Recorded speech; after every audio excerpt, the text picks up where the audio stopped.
Hello, my name is McKenna, and I'm a third-year medical student at OSU COM, presenting our project on the intraoperative management of difficult pediatric airways on behalf of my colleagues, student doctors Grayson Brandt and Trevin Jelinek, as well as Dr. Vassar. We investigated this issue due to the fact that almost 20% of pediatric patients undergoing general anesthesia are considered to have a difficult airway. According to the ASA practice guidelines, a difficult airway is defined as the clinical situation in which a conventionally trained anesthesiologist experiences difficulty with face mask ventilation of the upper airway, difficulty with tracheal intubation, or both.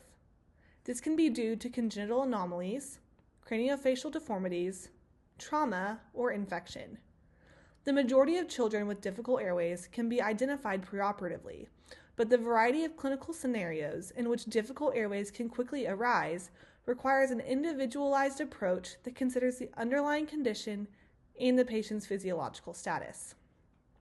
The objective of this scoping review was to identify and map the different strengths and gaps in what was known about the current standards of management of a pediatric difficult airway. In this study, we sought to bring awareness to deficiencies in pediatric airway management research, as well as highlight key next steps for future research.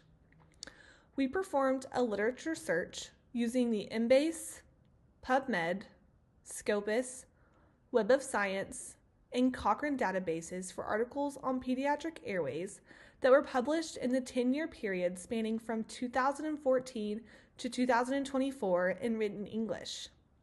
Included studies were systematic reviews, meta-analyses, retrospective database reviews, clinical trials, case control studies, cross-sectional analyses, and cohort studies.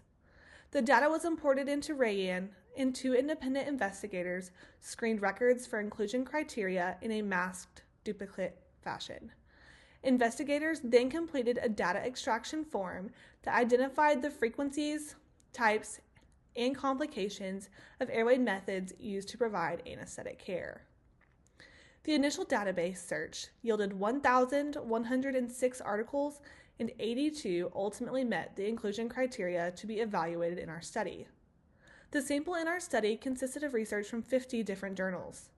The most frequent journal featured in our sample was Curious, Journal of Medical Sciences, with 11 studies. The continent with the most studies was Asia, with 43 studies. Case reports and case series comprised most of the study design types, followed by cohort studies. There was only one of each, a randomized controlled trial and systematic review with meta-analysis. The studies focused on anatomical and congenital difficult airways most commonly. The most commonly used approaches for airway management included in these studies were direct laryngoscopy, fiber optic bronchoscopy, and video laryngoscopy. In conclusion, the importance of a proper preoperative examination to identify anatomical, pathological, or physiological characteristics of pediatric patients cannot be emphasized enough. This study sought to close the gap when it comes to data on the effectiveness of specific airway management techniques in pediatric patients with difficult airways. More systematic research, like randomized controlled trials and systematic reviews, could benefit the anesthetic community with different approaches to handling these critical situations. Thank you.